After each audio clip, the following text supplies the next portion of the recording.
Bunga. Umurku 10 tahun. Aku sangat suka merawat tanaman. Sebelum berangkat sekolah, aku selalu menyempatkan diri untuk merawat tanaman kesayanganku. Ini ayahku. Ayah setiap pagi sudah bersiap untuk pergi bekerja. Ini ibuku. Ibu selalu mempersiapkan sarapan untukku dan ayah setiap pagi. Dan ini Pak Kentong. Aku memanggilnya Paman. Paman bekerja di rumahku untuk membersihkan rumah, merawat kebun, dan mengantar ayah ke kantor. Terkadang juga mengantarkanku ke sekolah. Aku senang sekali bersekolah, karena di sana ada teman-temanku. Aku bisa bermain bersama teman-temanku. Walaupun aku suka bermain, aku juga senang belajar, supaya bisa menjadi berprestasi agar ayah dan ibuku senang. Ayah dan ibuku sangat sayang padaku. Aku juga sangat menyayangi kedua orang tuaku. Tetapi ibuku sangat ketat padaku. Biasanya, sepulang sekolah aku langsung beristirahat atau menonton televisi. Di rumah aku tidak punya teman bermain. Namun semenjak ada Paman, aku selalu ada teman untuk bermain, terutama ketika sekolah libur. Aku sering ditemani bersama Paman di rumah.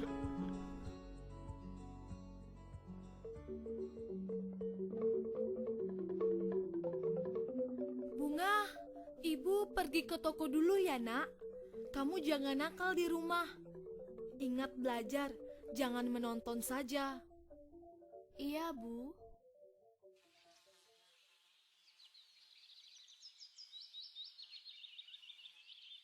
Pak Kentung, Pak Kentung, tolong jaga Bunga ya, Pak. Saya pergi ke toko dulu. Oh ya, itu juga tolong bersihkan di kebun belakang ya, Pak. Oh iya Bu, nanti saya akan bersihkan. Bunga, kamu sudah sarapan? Kamu sedang bermain apa itu? Sudah, Paman. Saya sedang bermain game. Paman, Paman jangan bilang sama ayah ya, apalagi sama ibu. Bunga takut dimarah. Iya, Paman tidak akan bilang-bilang dengan orang tuamu. Paman sangat baik. Dia tidak melarangku bermain game dan makan coklat. Makanya aku senang bermain dengan Paman.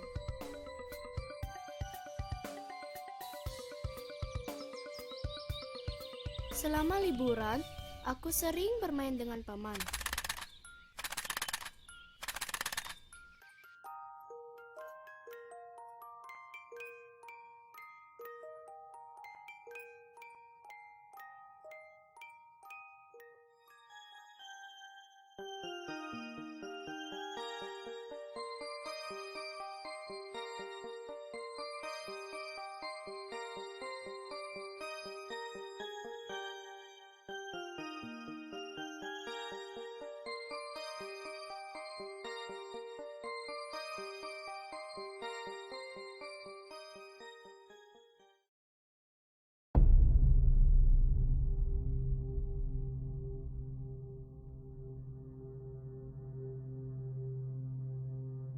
Bunga, Paman punya sesuatu untukmu.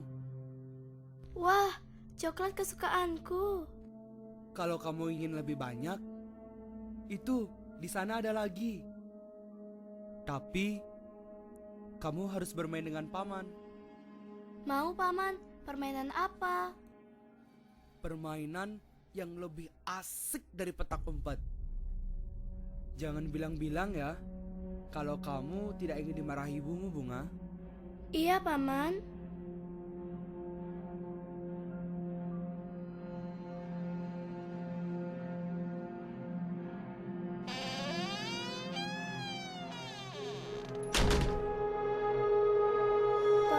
Paman, permainan apa ini?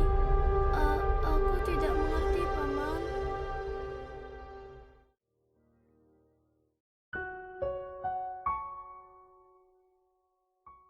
Aku tidak mengerti. Kenapa Paman melakukan itu? Aku merasa kotor, merasa sakit, tetapi aku takut untuk memberitahu kedua orang tuaku. Aku takut mereka marah kepadaku.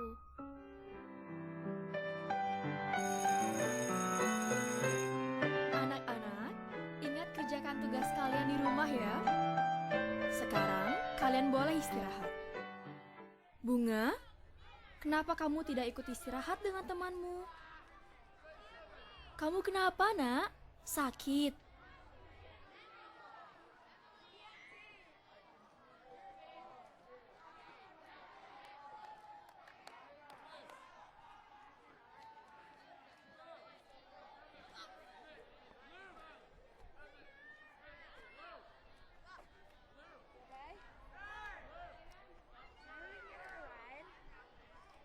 Halo, selamat siang Bu. Saya guru kelasnya Bunga. Begini, saya ingin memberitahukan tentang Bunga, anak Ibu.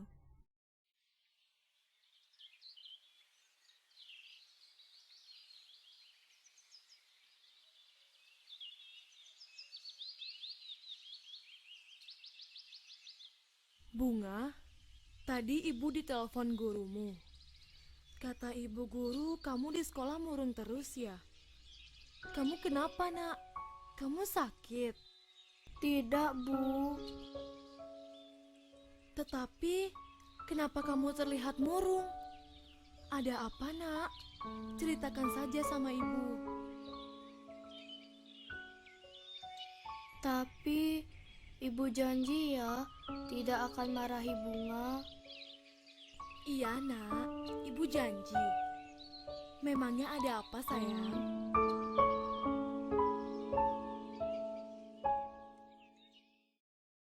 Tidak habis pikir Kentung tega melakukan itu.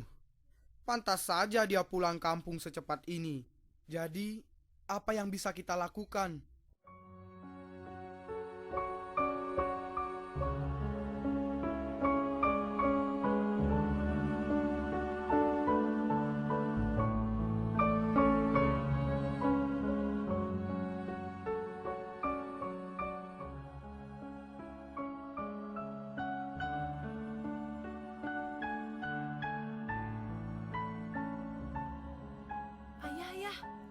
Ayah harus melaporkan kejadian ini kepada Lembaga Perlindungan Anak Kota Denpasar. Ibu mendapatkan brosur ini di dalam rapot Bunga, Ayah.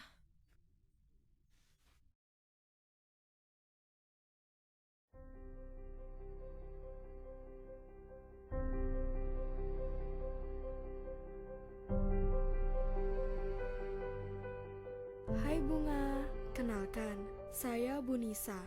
Kita adalah teman. Sini nak, jangan takut dengan ibu. Ibu tahu apa yang terjadi padamu nak, dan itu semua bukan kesalahanmu. Tenang saja Bunga, ibu janji, Pak Kentung tidak akan menemuimu lagi. Bapak dan ibu tidak perlu cemas. Saya menjamin kerahasiaan dari kasus yang menimpa Bunga. Karena hal itu merupakan salah satu kewajiban bagi lembaga kami. Selain itu, kami juga memberikan pelayanan pendampingan hukum bagi korban. Jadi, Bapak dan Ibu harus tenang, selalu berada di samping Bunga untuk memberi semangat agar Bunga bisa kembali ceria. Terima kasih atas bantuannya, Bu. Kami tidak tahu lagi kepada siapa harus meminta bantuan. Kami berharap agar Bunga bisa ceria lagi.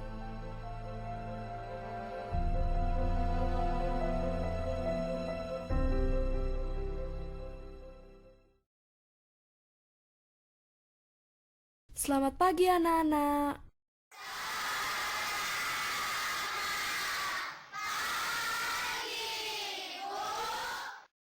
Bagaimana kabar kalian hari ini? Apakah kalian pernah dalam keadaan yang membuat kalian merasa tidak nyaman? Seperti ada orang lain yang menyentuh tubuh kalian dan kalian merasa tidak nyaman. Kalian harus waspada dan bisa menjaga diri dari tindakan yang tidak kalian inginkan dari orang lain. Kali ini, Ibu akan menjelaskan bagaimana cara kalian untuk melindungi diri dari tindakan pelecehan. Kita mempunyai 4 daerah atau zona pribadi di tubuh kita yang tidak boleh disentuh oleh orang lain. Kamu juga tidak boleh menyentuh bagian itu di tubuh orang lain. mulut, dada, bagian di antara kaki, dan pantat. Itu semua adalah bagian pribadimu. Hanya orang yang paling dekat denganmu, seperti mamamu, yang boleh lihat atau sentuh bagian pribadi itu. Ibumu mungkin menyentuhmu dalam 4 zona waktu memandikanmu. Atau dokter yang memeriksa pada bagian pribadimu dengan ditemani orang tuamu. Sentuhan ini membuatmu bersih dan sehat jika orang yang peduli dan sayang menyentuh kita. Kalian juga harus waspada ketika ada orang yang menunjukkan film yang tidak senonoh. Memaksamu melepaskan bajumu, memegang bagian terlarangmu, atau punya mereka di depanmu. Apalagi kalian dijanjikan sesuatu agar kalian mau melakukan apa yang diperintahkan oleh orang yang kalian tidak kenali. Dibujuk untuk ikut ke suatu tempat, atau ada orang yang mengancam kalian untuk melakukan sesuatu yang tidak kalian inginkan. Itu semua tidak aman untuk kalian. Kalian harus mulai waspada. Kalian tahu apa dampak dari tindakan pelecehan tersebut? Dampak dari tindakan pelecehan diantaranya depresi, cemas, gelisah, merasa putus asa, trauma, kesakitan, terluka secara fisik, takut dengan orang lain sampai pada menarik diri dari lingkungan sekitar, bahkan untuk anak sekolahan mengakibatkan prestasi menjadi menurun. Terus, apa yang harus kita lakukan jika seseorang menyentuhmu pada bagian yang terlarang? Kamu harus berteriak "jangan" dan lari minta tolong, dan kamu harus mencari orang yang bisa kamu percayai. Siapa saja yang bisa kalian percayai? Mereka adalah orang tua kalian, bapak dan ibu guru di sekolah, polisi, dan kalian bisa mengajak orang tua kalian untuk melaporkan kepada lembaga perlindungan anak seperti P2TP2A Kota Denpasar. Di sana, kalian akan mendapatkan pelayanan dan perlindungan dari orang yang membuat kalian merasa tidak nyaman. Kalian juga tidak perlu merasa ragu untuk menceritakan apa yang kalian alami. Kalian juga harus segera melaporkan apabila melihat ada anak lain yang mengalami pelecehan. Jadi ingatlah, P2TP2A Kota Denpasar adalah sahabat kalian. Kami akan melindungi dan melayani korban kekerasan dan pelecehan. Jangan pernah menunda ataupun menyembunyikan hal tersebut untuk masa depan yang lebih baik. Pusat Pelayanan Terpadu Pemberdayaan Perempuan dan Anak atau P2TP2A Kota Denpasar yang beralamat di Jalan Gatot Subroto 6J Denpasar, atau menghubungi kami di nomor telepon 0361 911 0000 atau 425 360 dan melalui email pada p2tp2akotadenpasar@gmail.com.